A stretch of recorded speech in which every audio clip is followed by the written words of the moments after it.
अवधूत चिंतन श्री गुरुदेव दत्त। श्री स्वामी समर्थ महाराज की जय। जेव्हा आपला बृहदारण्यक उपनिषद चालू आहे आणि त्यातला पहिला अध्याय खूप विस्ताराने आपण पाहिला, खूपच मोठा होता. आणि त्याच्यानंतर द्वितीय अध्यायाला आपण ज- सुरुवात थोडीशी केली होती. तर त्याची आपण द्वितीय अध्यायाला आज अ, आपण सुरू करूया आणि विषय काय आहे ते पाहूया. तर द्वितीय अध्याय प्रथम ब्राह्मण, याचा पहिल्यांदा आपण उपक्रम पाहू आणि नंतर मग त्या पहिल्या मंत्राकडे जाऊया. तेव्हा उपक्रमात असं म्हटलंय की आत्मा आहे अशा धारणेने उपासना करा. आता आपण जे काही उपासना करतो की त्याच्यामध्ये हे आत्मतत्व आहे अशी धारणा आपली पक्की पाहिजे, तर ती उपासना खऱ्या अर्थाने उपासना होईल. अन्यथा फक्त प्रकृतीमध्ये राहून आपण केवळ प्रकृती किंवा प्राकृत हे मूर्त स्वरूपामध्ये असलेली जी मूर्ती आहे त्या मूर्तीमध्येच फक्त आपण जी काही भक्ती दाखवतो तर ती भक्ती अपूर्ण होईल. तर त्या मूर्त असलेल्या मूर्तीमध्ये अमूर्त तत्व हे ब्रह्मतत्व आहे आणि तेच आपल्यामध्ये आत्मतत्व आहे. तेव्हा ते आहे हे समजूनच आपली उपासना करावी, असं हे पहिलं वाक्य सांगितलं की आत्मा आहे अशा धारणेने उपासना करा. आणि त्या आत्म्याचा शोध करून घेतल्यावर अन्य सर्वाचा शोध हा आपोआप होईल, कारण आत्मतत्वातच सर्व काही आहे. तेव्हा एकदा का तुम्हाला आत्मतत्वाचा शोध मिळाला तर तुम्हाला इतर अन्य सगळ्या गोष्टीच्या म्हणजे प्राकृतिक सगळ्या गोष्टीचा हा शोध लागायला सुरू होईल. आणि ते आत्मतत्व सर्वापेक्षा अधिक प्रिय होण्याच्या कारणाने ते शोधणे हे अत्यंत योग्य आहे. आत्म्याचं ज्ञान, त्याला ज्ञेय असं सुद्धा म्हटलंय की आत्म्याचं ज्ञान होणे हेच सर्वश्रेष्ठ आहे आणि तेच सर्वात योग्य असं आहे, असं विधान आहे. त्यामुळे ज्यांनी आत्म्याला जाणले तो त्याचा निष्कर्ष असा होतो की मी ब्रह्म आहे अशा प्रकारे निर्दिष्ट होण्याच्या कारणाने एक आत्मतत्व हा ज्ञानाचा विषय आहे. अन्य विषय जे आहेत ते केवळ माहितीचे आहेत. आम्ही प्रकृतीमध्ये पंचमहाभूत, त्रिगुण, पंचविषय हे जे काही अभ्यास करतो याला आपण अपराविद्या म्हणतो. ती खऱ्या अर्थाने ते ज्ञान नव्हे. तर ज्ञान कुठं आहे तर आत्मतत्वामध्ये ज्ञान आहे. म्हणून आत्मतत्वच हा ज्ञानाचा विषय आहे. जो भेददृष्टीने विषय असतो तोच अन्य आहे. म्हणजे याच्यामध्ये आपण भेद पाहतो. जसं आपण पंचमहाभूत पाहिले किंवा त्रिगुण पाहिलं तर कुठलाही गुण इतर गुणासारखा नसतो. म्हणजे त्रिगुणामध्ये प्रत्येक गुण इतर गुणापेक्षा भिन्न आहे, भेद आहे त्यात. पंचमहाभूतामध्ये सुद्धा भेद आहे. तेव्हा प्रकृतीच्या कुठल्याही समूहाला आपण जर पाहिलं तर त्याच्यामध्ये हा भेद असतो. म्हणून हा जो अन्य आहे तो अशा प्रकारे जाणला जातो की त्या खऱ्या अर्थाने त्याच्यामधून ज्ञान मिळत नाही. असं सांगण्याचं कारण आहे असं आहे की प्रकृती आणि प्राकृतिक सगळे तत्व जे आहेत ते अविद्येचा विषय आहेत, ते विद्येचा विषय नाही आहेत आणि ते ज्ञानाचा विषय नाही आहे. तेव्हा आत्मतत्वास एक प्रकाराने हे ज्ञान हे घेतलंच पाहिजे असा आग्रह आहे. जो येथे विभिन्न प्रकाराने पाहत असतो, म्हणजे जो केवळ भेदामध्येच पाहत असतो, प्रकृतीलाच केवळ पाहतो, तर तो त्याच्या मृत्यूच्या दिशेने जात असतो. म्हणजे त्याला पूर्वजन्मी मृत्यू मिळाला, पुन्हा जन्म मिळाला, पुन्हा जन्माच्या नंतर पुन्हा त्याला मृत्यू मिळणार. त्यामुळे त्याचा प्रवास पहिल्या मृत्यूपासून दुसऱ्या मृत्यूपर्यंत हा चालत असतो. कारण त्याचं अध्ययन जे अभ्यास आहे ते केवळ प्रकृतीमध्येच आहे, प्रकृतीला सत्य समजून आहे. आणि प्रकृतीला सत्य समजणं हेच अज्ञान आहे. हे आपल्याला विशेषतः पाश्चात्य राष्ट्रांना सांगणं आवश्यक आहे की पाश्चात्य राष्ट्र जे वर आहेत असं जे आपण म्हणतो, तर पाश्चात्य राष्ट्र जे आहेत ते केवळ पंचमहाभूत किंवा बाह्य जे काही दृश्य आहे किंवा त्रिगुणात्मक जे काही प्रक्रिया प्रकृतीमध्ये आहे त्याच्या पलीकडे ते कधीच गेले नाही आणि त्यालाच ते ज्ञान असं म्हणतात. म्हणून ज्ञानेश्वर माऊलींनी ज्ञानविज्ञान योगामध्ये हेर प्रपंच ते विज्ञान, त्यात सत्यबुद्धी ते अज्ञान असं म्हटलेलं आहे. तर प्रपंचामध्ये परमेश्वराला पाहणं हे जे आहे ना ह्यालाच विज्ञान म्हणतात. पण त्याच्यामध्ये परमेश्वराचं विस्मरण होऊन केवळ प्रपंचाला पाहणे आणि त्या प्रपंचाला सत्य समजणे ह्याला माऊलींनी हे अज्ञान असं म्हटलंय. त्यामुळे ही सगळी अविद्या आहे. या पूर्ण प्रकृतीमध्ये पाहणे हे अविद्या आहे. अशा प्रकारे हे उपनिषदामध्ये ज्ञान आणि अज्ञानाची ही विषयांची पृथक पृथक ही व्याख्या केलेली आहे. त्यामध्ये साध्य साधनादी भेद हे विशेषाच्या विनियोगाद्वारे अविद्येचे सर्व विषयाची प्रथम अध्यायाच्या समाप्तीपर्यंत आपण भिन्न भिन्न व्याख्या केलेली आहे. आणि त्या व्याख्या केल्या गेलेल्या अविद्येबद्दल सर्वच विषयाचे हे दोन प्रकार असतात. पहिला, या शरीरामध्ये जो प्राण आहे, जो या घरास धारण करण्याच्या या संबाधिकाच्या समान शरीराचे आधारभूत प्रकाशक आणि अमृत तत्व आहे. आणि दुसरं असं आहे की बाह्य कार्यरूप प्रपंच जो अप्रकाशक बुद्धी क्षयशील ग्रहाच्या तृण कुश आणि मृत्तिकेच्या समान आहेत.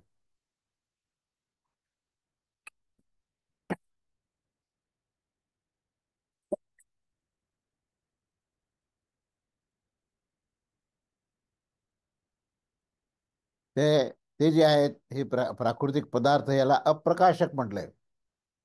ज्याच्यामध्ये विवेक बुद्धीचा क्षय होतो आणि आपल्या ग्रहाच्या तृण कुश आणि मृत्तिका ह्याच्या समान ते मरणधर्म आहेत. आणि सत्य शब्दाचा हे केवळ वाचक आहेत, परंतु ते खऱ्या अर्थाने सत्य नाहीत. त्यापासूनच अमृत शब्दवाच्य प्राण जो आहे तो आच्छादित झालेला आहे. यावरील उपसंहार केल्या गेले आहेत. तोच प्राण हा जो आहे बाह्य आधारभेदाने अनेक प्रकाराने पसरलेला आहे. प्राण वस्तुतः एक देव आहे असं सांगितलं जात असतं. त्याचेच एक बाह्य साधारण समष्टी पिंड ज्याचे सूर्यादी विभिन्न कारण आहे आणि विराट वैश्वानर आत्मा पुरुषविद प्रजापती क आणि हिरण्यगर्भ आदी शरीर जे आहे ते प्रधान शब्दाने पुकारले जात असतं. ही प्रधान जी आहे ही प्रकृती मानलेली आहे. त्याला प्रधान शब्द हा सांख्य दर्शनामध्ये मांडलेला आहे कपिल मुनींनी. पण ते खऱ्या अर्थाने प्रधान एकच तत्व आहे आणि ते म्हणजे ब्रह्मतत्व आहे. तेच आत्मतत्व आहे. एक आणि अनेक ब्रह्म इतकेच आहेत. आता अनेक अनेक ब्रह्म मानणं हे म्हणजे ही अविद्या आहे. पण त्याच्यावरच हे पूर्ण पुढचं विवेचन आहे. त्याच्याशिवाय आणखी दुसरं काही नाही, तर एक ब्रह्मतत्वच आहे. ते प्रत्येक शरीरभेदाने समाप्त होणाऱ्या हे परिच्छिन्न आहे आणि चेतनवान आहे आणि कर्तव्य भोगता आहे. अशा प्रकारे अविद्येचा विषयच या आत्मस्वरूपाने समजवणारे हे गार्गे ब्राह्मण येथे वक्ता रूपाने येथे हे उपस्थित केले आहेत. आता हे गार्गे ब्राह्मणाचं जे काही निवेदन आहे ब्रह्मतत्वावरचं त्याचाच पूर्ण हा विषय आहे. त्यामुळे या अविद्येचा विषय आणि आत्मस्वरूपाचा विषय या दोन्हीची तुलनात्मक इथे अभ्यास केलेला आहे. आणि याच्या या विपरीत जाणणाऱ्या ह्या आत्मदर्शी अजातशत्रू हा श्रोता असतो आणि वक्ता जो आहे तो गार्गे ऋषी आहे. तेव्हा या ठिकाणी गार्गे ऋषी आणि अजातशत्रूचा हा संवाद आता आपण पाहणार आहोत. आणि त्यामध्ये हा गार्गे मुनी जो आहे तो ह्या ब्रह्मतत्वाबद्दलचं वर्णन करत असतो. कारण ह्या प्रकारे पूर्वपक्ष आणि सिद्धांताची ही आख्यायिका रूपाने समर्पित केल्या जाणाऱ्या विषयात हा जो श्रोत्याच्या चित्ताचा अधीन होऊन जातो आणि विपरीत तर्कशास्त्राच्या समान केवळ वस्तूचा बोध करणाऱ्या वाक्याने तो समर्पित केला जाणारा हा विषय हा दुर्विजय होत असतो. कारण की आत्मतत्व तर अत्यंत सूक्ष्म अतिसूक्ष्म असं आहे. अशा प्रकारे कठोपनिषद सुद्धा असं सांगितलं आहे की जो बहुतांना श्रवण करण्यासाठी देखील मिळत नाही इत्यादी वाक्याने आत्मतत्व हा सुसंस्कृत देवबुद्धी म्हणजे सात्विकी बुद्धीचा विषय आहे आणि सामान्य मात्र बुद्धीचा तो अविषय आहे. हे विस्तारपूर्वक दाखवले गेले आहे. आणि आचार्यवान जो पुरुष जाणत असतो आचार्यापासून विद्या सफल होत असते इत्यादी रूपाने छांदोग्य उपनिषदामध्ये आणि तत्वदर्शी ज्ञानी लोक ही तुला ज्ञानाच्या उपदेश करतील. हे तत्वदर्शी हे ज्ञानी लोक जे आहेत ते तुला जेव्हा ज्ञानाचा उपदेशाची आवश्यकता आहे तेव्हा तुला आत्मतत्वाचा उपदेश करतील. असं हे वाक्य जे आहे हे भगवद्गीतेमध्ये दिलेले आहे. आणि असं सांगितलं आहे की इथे ह्या उपनिषदामध्ये देखील शाकल्य आणि याज्ञवल्क्य यांच्या संवादाने हे त्याच्या या शेवटच्या समारोहात ब्रह्मतत्वाचीच अत्यंत गहनतेने प्रतिपादन केले जाईल. अशा या आख्यायिका रूपाने पूर्वपक्ष आणि सिद्धांती स्वरूपाचे प्रतिपादन करून आत्मतत्वाचे हे समर्पण करण्यासाठी इथे आरंभ करणे हे उचितच आहे. तेव्हा आचाराच्या विधीचा उपदेश करण्यासाठी देखील अशा प्रकारे आरंभ करणे हे अत्यंत उचित आहे. अशा प्रकारे आचारवाले वक्ता आणि श्रोता हा होण्यावर या आख्यायिकेमध्ये प्रतिपादित विषयाचं ज्ञान होत असतं. ही आख्यायिका केवळ तर्कबुद्धीचा निषेध करण्यासाठी देखील आहेच. जसे की बुद्धी तर्काने युक्त होऊन उपलब्ध होणे हे ब्रह्मतत्वाचं आकलन करण्याकरता हे योग्य नाही. केवळ तर्क जो आहे तो ब्रह्मतत्वाचं आकलन होऊ शकत नाही. ज्याची बुद्धी तर्कशास्त्राने दग्ध होऊन गेली असते त्याला ज्ञान प्राप्त होत नाही. इत्यादी ही श्रुती आणि स्मृतीद्वारे देखील इथे सिद्ध होत असतं. आणि आख्यायिका ही देखील असाच अभिप्राय देते की ब्रह्मज्ञानामध्ये श्रद्धाच ही सर्वोत्तम साधन आहे. आणि ह्यापासून आख्यायिकेमध्ये गार्ग्य आणि अजातशत्रूची अत्यंत श्रद्धाळूता पाहिलेली आहे. श्रद्धावान लभते ज्ञानम असं भगवद्गीतेमध्ये सुद्धा हा सिद्धांत सांगितला आहे. म्हणजे श्रद्धावान पुरुष हाच ज्ञानाचा लाभ घेत असतो अशी ही स्मृती आहे. तेव्हा या स्मृतीच्या संदर्भामध्ये आपण पाहूया पुढे काय म्हटलंय तेव्हा. तेव्हा याच्यामध्ये जो प्रतिपादित विषयाचं जे ज्ञान होत असतं आणि ही जी आख्यायिका केवळ तर्कबुद्धीचा निषेध करण्यासाठी देखील असते. ही बुद्धी तर्काने युक्त होऊन उपलब्ध होणे हे योग्य नाही. तर बुद्धी तर्कशास्त्राने दग्ध होऊन गेलेली आहे. इत्यादी श्रुती स्मृती हे आपण पाहिलं. आता पुढे आपण पुढचा भाग पाहूया. हा. आता आपण प्रत्यक्ष विषयामध्ये आपण हा प्रवेश करत आहोत की ज्याच्यामध्ये ब्रह्मविद्येचा उपदेश केलेला आहे. तेव्हा ब्रह्मविद्येचा उपदेश करण्यासाठी हे आपल्या समीप आलेले ह्या गार्गे ऋषींना अजातशत्रूने हे सहस्त्र गौदान केलेलं आहे असा हा विषय आहे. तेव्हा गार्गे ऋषी हे अजातशत्रू हा राजा आहे. हा काशी राजा म्हणून त्याला म्हटलेले काशीच्या क्षेत्रातला हा राजा आहे. आणि अजातशत्रू जवळ हे गार्गे ऋषी येतात आणि त्यांना फक्त सांगतात की मला तुला हे ब्रह्मविद्या सांगायची आहे. आणि एवढं फक्त एक वाक्य श्रवण केल्याबरोबरच अजातशत्रू जाहीर करतात की मी तुला सहस्त्र गौदान करेन. म्हणजे त्यांना एवढा आनंद होतो की आता हे आपल्याला ब्रह्मविद्या देणार आहेत. त्या आनंदानेच ते म्हणतात की मी तुला सहस्त्र गौदान करेल. तेव्हा या संदर्भातला हा पहिला मंत्र. ओम दुप्त बाला किरहान ऊचाने गार्ग्य आसच होवाच जातशत्रु काश्यम ब्रह्मते ब्रवाणीति स होवाच जातशत्रु सहस्रमेतस्याम वाची दद्मो जनको जनक इति वै जना धवंती. अर्थ असा आहे की ओम कोणत्या समयी कोणी गार्ग्योत्पन्न असलेला हा दृप्त दृप्त हा गर्वीला बालाची मोठी त्याला बालाची असं श्रेष्ठ नाव दिलेलं आहे. आणि बालाची नावाचा मोठा श्रेष्ठ असा तो भाष्य करणारा होता. त्याने काय केलं की काशीराज अजातशत्रूच्या समीप जाऊन सांगितलं की मी तुम्हास ब्रह्म उपदेश करेन, ब्रह्मतत्वाचा उपदेश करेन असं त्यांनी या गार्ग्य गार्ग्य जो वंशातला हा जो जो कोणी ऋषी होता त्याने त्यांना सांगितलं असं की मी तुम्हाला ब्रह्मोपदेश करू का. त्यावर अजातशत्रूने त्वरित सांगितलं की ह्या वचनाच्या कारणाने मी तुम्हाला सहस्त्रगायी देतो. लोक जे आहेत ते जनक जनक असे म्हणून धावत आहेत.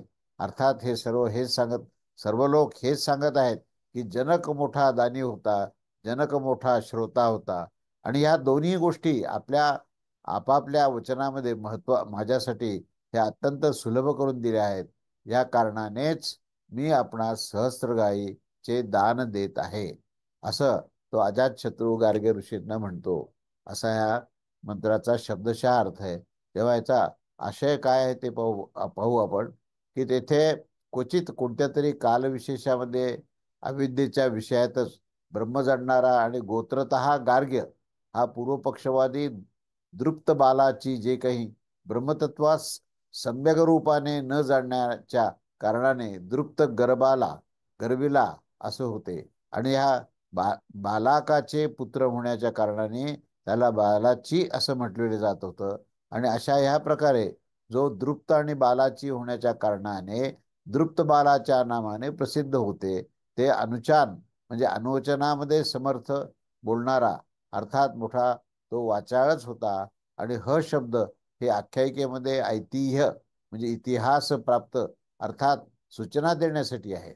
काश्य म्हणजे काशीराजाने त्याच्या समीप जाऊन ब्रह्मतत्वाचे निरूपण करू अशा प्रकारे सांगितल्या गेल्यावर अजातशत्रूने सांगितले की आपण जे काही सांगितले आहे की मी तुमच्या प्रति ब्रह्मचे निरूपण करेन, तर त्यावर आपल्या या कथनासाठी मी तुम्हाला सहस्त्रगायी देत आहेत असा अभिप्राय व्यक्त केला. आणि अजातशत्रूच्या या सहस्त्रगायी देण्यामध्ये केवळ इतकेच निमित्त झाले की मी तुम्हाला ब्रह्मतत्व सांगेन.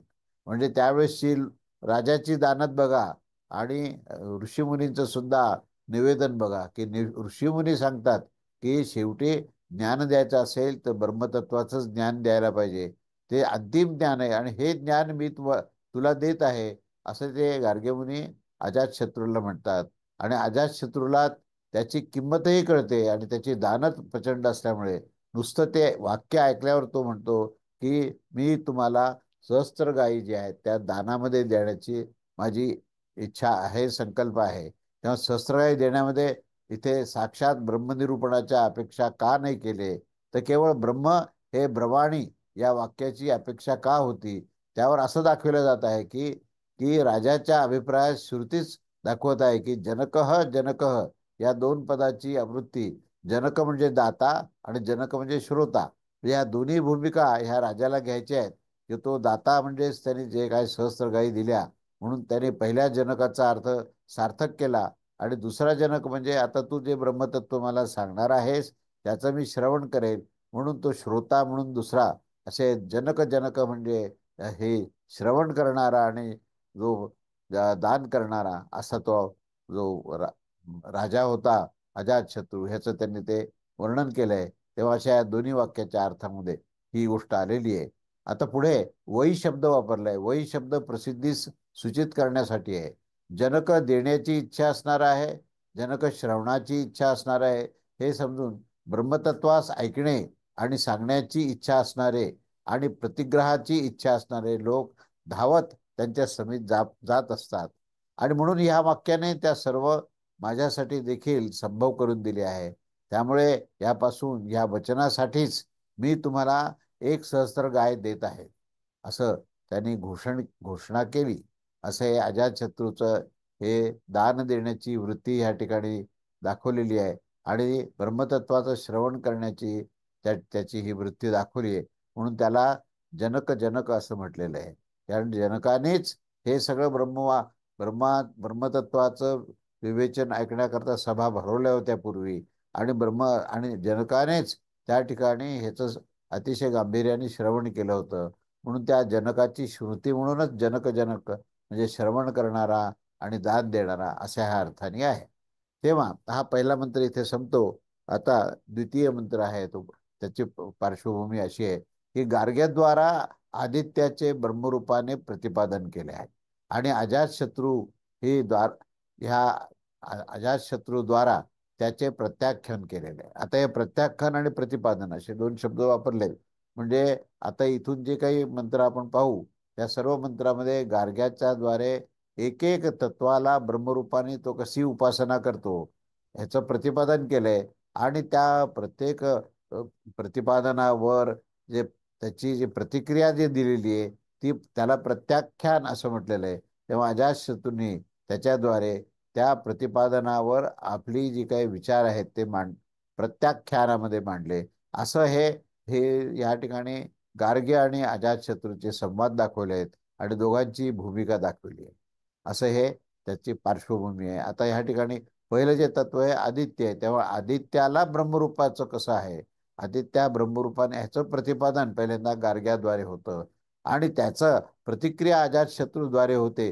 त्याला आपण प्रत्याख्यान म्हटले. ते काय होतं हे आपण पुढच्या मंत्रात पाहू. तेव्हा अशा प्रकारे इच्छुक आणि आपल्या प्रति अभिमुख झालेल्या राजाने काय म्हटलंय ते बघा. मंत्र क्रमांक 2. स होवाच गार्ग्यो स एवा ऐसा वा आदित्ये पुरुष एतमेवाहम ब्रह्मोपास इति स होवाच जात शत्रुर्मा मैतस्मिन् संवादिष्टा अतिष्ठाः सर्वेषां भूतानां मूर्धा राजेति वा अहमेत सुपास इति स एव स य एतमे उपास्ते तिष्ठाः सर्वेषां भूतानां मूर्धा राजा भवति. असा हा दुसरा मंत्र आहे. आणि त्या शब्दशः अर्थ असा की त्या गार्ग्याने सांगितले की हा जो आदित्यामध्ये जो काही पुरुष आहे याचीच मी ब्रह्मरूपाने उपासना करत आहे. त्यावर तत्काळ प्रतिक्रिया करताना जो अजातशत्रू असं म्हणतो की नाही नाही, या विषयाबद्दल तुम्ही बोलूच नका. हे सर्वांचे अतिक्रमण करून स्थित आहे. समस्त भूतांचे ते मस्तक आहे आणि राजा हा दीप्तिमान आहे. अशा प्रकारे मी जी उपासना करतो तो की जो पुरुष या अशा प्रकारची उपासना करतो की जो त्याला त्याच्यामध्ये सर्व भूतमात्रांमध्ये पाहतो आणि त्या ठिकाणी या सर्वांचं तिथे एक वेगळ्या प्रकारचं वैशिष्ट्यपूर्ण अतिक्रमण झालंय असं मला दिसतं. म्हणून या ठिकाणी त्याचं अंतिम जे स्थान आहे ते म्हणजे मस्तक म्हणजे शिरोभाग म्हणजे त्याचं अंतिम सत्य असणारी जी गोष्ट आहे. म्हणून राजा म्हणतो की मी त्या सत्याला जेव्हा सामोरे जातो तेव्हा ते दैदिप्यमान आहे असं मला दिसतं आणि मी दीप्तिमान होतो. आणि मी त्या दीप्तिमान स्थितीमध्ये त्या ब्रह्मतत्वाची उपासना करतो. केवळ आदित्याची नाही तर सर्व जीवमात्राला त्याच्यामध्ये पाहून उपासना करतो. आणि अशी जी उपासना आहे ती सर्वाचं अतिक्रमण करून स्थित असणाऱ्या या समस्त भूतांचे हे मस्तक म्हणजे शिरोभाग आहे आणि तोच राजा होत असतो. असं हे विवेचन हे अजातपुत्राने हे गार्ग्याला सांगितलं. म्हणजे याचा आशय असा आहे की त्या गार्ग्याने सांगितलं की ह जो आदित्यामध्ये नेत्रामध्ये त्याचे एक अभिमानी चक्षुचे द्वारा येथे हृदयामध्ये प्रविष्ट होऊन जातो आणि मी करता आहे मी भोगता आहे अशा प्रकारे तो स्थित होत असतो. त्यासच तो ब्रह्म समजत असतो. या देहेंद्रिय संघामध्ये मी त्याची उपासना करत आहे म्हणून त्या पुरुषाचंच मी तुम्हास हे ब्रह्मरूपाने दाखवत आहे तेव्हा तुम्ही त्याची उपासना करावी. अशा प्रकारे सांगितले गेल्यावर मात्र अजातशत्रू म्हणतो की नाही नाही, असं हाताने निर्देश करून सांगितलं की या विज्ञेय ब्रह्माच्या विषयामध्ये चर्चा करू नका. मा अशा विरुक्ती सर्व प्रकारे थांबविण्यासाठी. कारण की अशा प्रकारे आमच्या दोघांच्याही विज्ञानाचा विषय समान होण्यावर देखील आमचा अभिज्ञानवान सारखे पाहणारे तुमच्यापासून आम्ही बाधित होऊन जाऊ. या कारणाने या ब्रह्माच्या विषयामध्ये संवाद करू नका. जर तुम्ही अन्य ब्रह्म जाणत असाल तर त्याचे निरूपण करावे. ज्यास मी जाणतो त्याचे तुम्ही निरूपण करू नका. जर तुमचा असा विचार होईल की तुम्ही तर ब्रह्ममाता असंच जाणत आहात, त्याच्या विशेषणाच्या फलास तर नाही जाणता, तर तुम्ही असे समजले पाहिजे की कारण की तुम्ही जे काही सांगून राहिले आहे ते सर्व मी जाणत आहे. आणि ते कशा प्रकारे जाणतो तर ही अतिष्ठा आहे. अर्थात समस्त भूतांचे हे अतिक्रमण आहे आणि ते अतिक्रमण करून स्थित आहेत ते. त्या कारणाने ह्या कारणाने अतिष्ठा असे सांगण्यात आले आहे. कारण अर्थात समस्त भूतांचे अतिक्रमण करून तो स्थित आहे. समस्त भूतांचे मस्तक आहे आणि दीप्ती गुणयुक्त होण्याच्या कारणाने तो राजाही आहे. तेव्हा तुमचा असा जो विचार होईल किंवा ह्या विषयाचे विशिष्ट आणि ह्या ब्रह्मतत्वाची ही जे देहेंद्रिय संघामध्ये करता आणि भोगता आहे, मी उपासना करत आहे की अशा प्रकारच्या विशेषणाने युक्त ब्रह्मतत्वाची उपासना करणाऱ्यास फल देखील असंच मिळतं की जो या अशा प्रकारची उपासना करतो तो या सर्वांचे अतिक्रमण करून स्थित होऊन तो समस्त भूतांचे मस्तक आणि राजा होत असतो. जसे गुणवाल्यांची उपासना केली जाते तसेच हे फलप्राप्त होत असतं. तेव्हा जसे की त्यास जो ज्या प्रकारे उपासना करतो तद्रूपच तो होऊन जातो हा सिद्धांत आहे. तेव्हा या श्रुतीने असं सिद्ध होत आहे की जो ज्या ज्या तत्वामध्ये ब्रह्मतत्वाला पाहतो त्या तत्वाशी तो एकरूप होतो आणि तो तद्रूप होतो असे या ठिकाणी तो अर्थ आहे. तेव्हा गार्ग्याद्वारेच जे काही सांगितलेलं आहे की आदित्यामध्ये सूर्य आहे तर त्यावर त्याचं अजातशत्रूचं मत आपण पाहिलं. तो म्हणतो की तुम्ही त्याची विशेषत्वाने सांगता आणि तेवढीच जर उपासना केली तर तेवढीच प्राप्ती होईल आणि तेवढ्यातच तो जे उपासक आहेत ते एकरूप होतील. त्याच्यावर पुढचा आता सिद्धांत जे सांगतात गार्ग्य, तेव्हा गार्गे म्हणतात की गार्ग्याद्वारे आता चंद्र अंतर्गत ब्रह्माचे प्रतिपादन केले आहे आणि अजातशत्रूवर त्याचे पुन्हा प्रत्याख्यान आहे. म्हणजे आधी आपण आदित्य हा विषय घेतला, आता त्याच्यानंतर आदित्यावर दोघांचे मतभेद आपण पाहिले की काय मतभेद नेमके काय होते, की यांनी सूर्याची उपासना केली तर सूर्यामध्ये ते ब्रह्मतत्वच पाहून उपासना केली.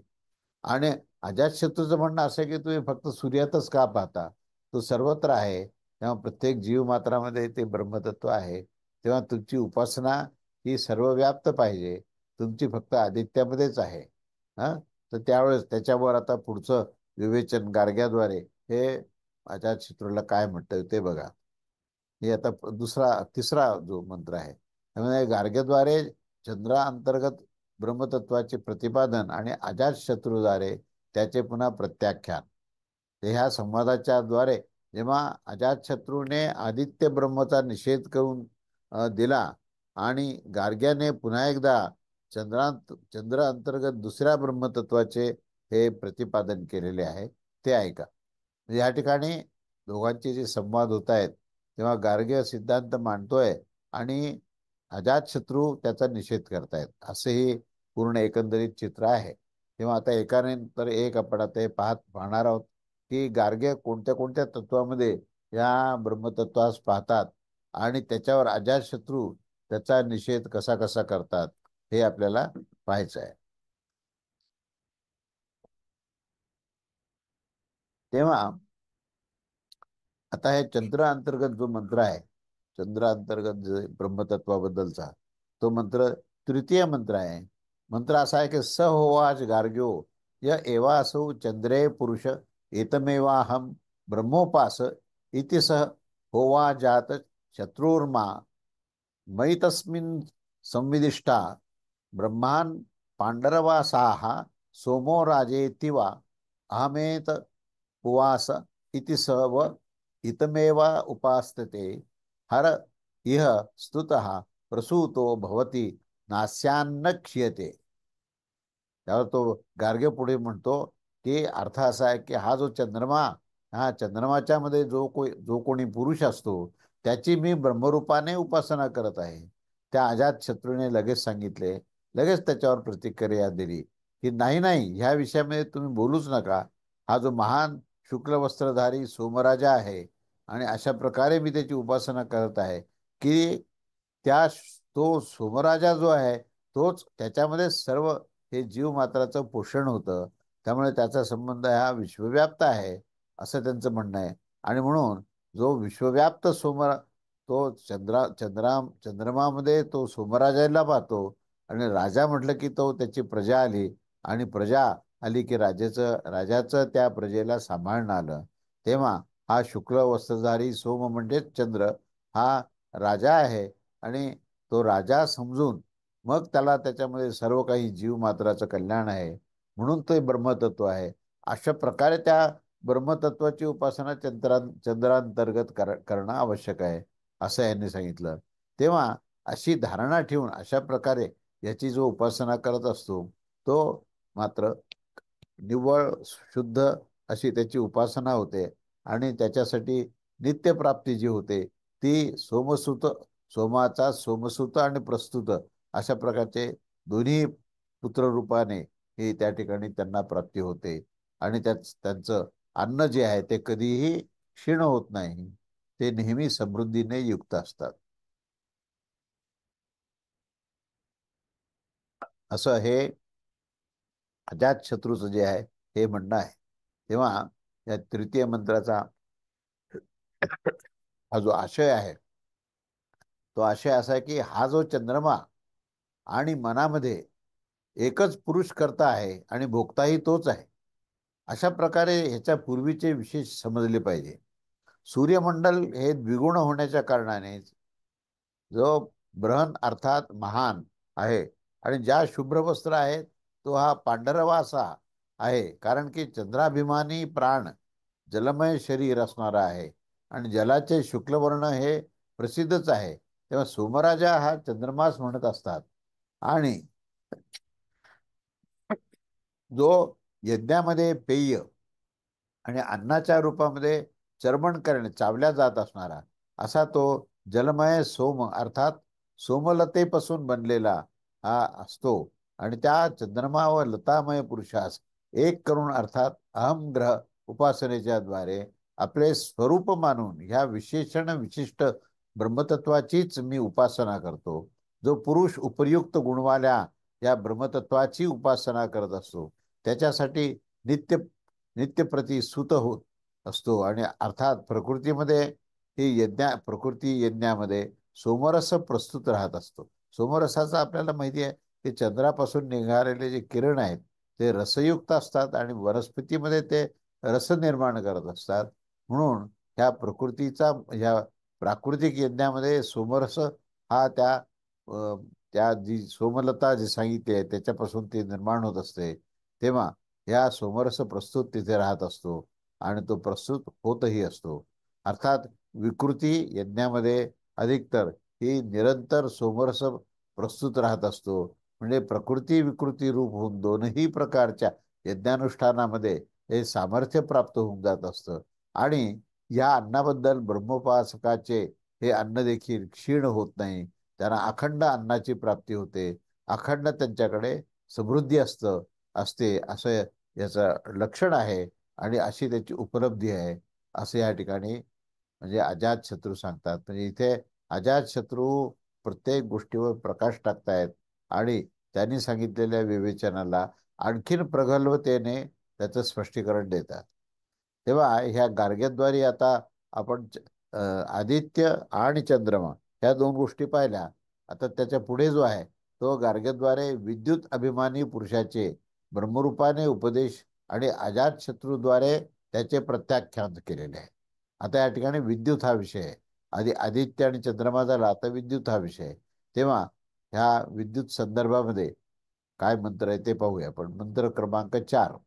स ओवा होवाच गार्ग्यो य एवास्यौ विद्युती पुरुष एतमेवाहम ब्रह्मोपास इति स होवाचा अजात शूर्मा या मैतास्मिनं सम वदिष्ठास्ते स्थिती वा आहे मतमुपास इति स एतमेवा उपास्ते तेजस्वी ह भवती तेजस्विनी हास्य प्रजा भवती. हा मंत्राचा संहिता आहे. तेव्हा त्याचा अर्थ असा आहे की तो गार्ग्य म्हणाला की हा जो विद्युतामध्ये पुरुष आहे ना त्याचीच मी ब्रह्मरूपाने उपासना करत आहे. तेव्हा त्या अजातशत्रूने सांगितले की अरे असं नाही आहे बरं काय. नाही नाही त्याची चर्चा तू करूच नको. कारण की त्याची तर मी स्वतः तेजस्वी रूपाने उपासना करत असतो. कोणाची? विद्युतची उपासना हे तेजस्वी रूपाने त्या समोर ठेवून ती उपासना करत असतात असं अजातशत्रू म्हणतो. तेव्हा ह्या तेजस्वी रूपाने तो उपासना करत असतो. जो कोणी अशा प्रकारे तेजस्वी रूपाने विद्युत तत्वाची उपासना करेल तो कसा होईल? तर तो तेजस्वी होईल आणि त्याची प्रजा देखील ही तेजस्विनी होत राहील. म्हणून विद्युतची उपासना जो करतो तो तेजस्वी राजा होतो आणि त्याची प्रजा ही तेजस्वी असते.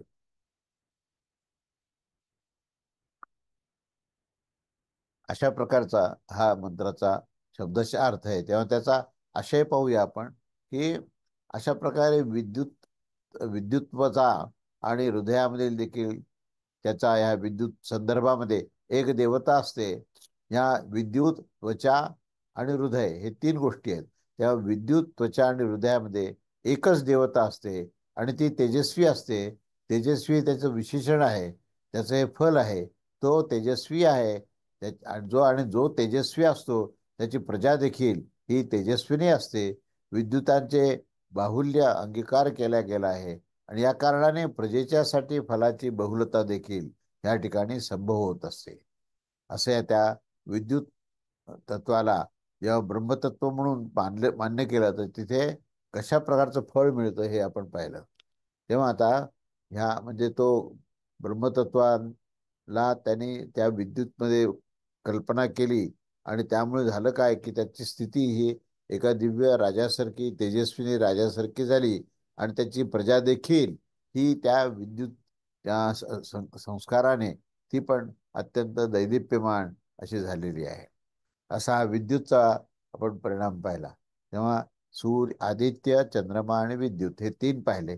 आता पुढचा भाग, गार्ग्याद्वारा आकाश ब्रह्माचा उपदेश आणि अजातशत्रूद्वारा त्याचेही प्रत्याख्यान. तेव्हा मंत्र 5 असा आहे की स होवाच गार्ग्यो एवायाम आकाशे पुरुष एतमेवाहम ब्रह्मोपास इति स होवाच्या होवा होवाच्या जातशत्रुर्मा मैतस्मिन् संबंधिष्ठाः पूर्णम प्रवर्तिती वा अहमेतु म उपास इति स य एतमेवाम उपास्ते पूयतो प्रजया पशुर्भि पशुर्भिर्नास्य अस्मां लोकां प्रज प्रजोत प्रजोत वर्तते. तेव्हा अर्थ असा की जेव्हा गार्गे असा बोलला पुढे की हा जो काही हे जे आकाश तत्व आहे ना, त्या आकाशामध्ये जो काही पुरुष आहे त्या पुरुषालाच मी ब्रह्मरूपाने त्याची उपासना करतो.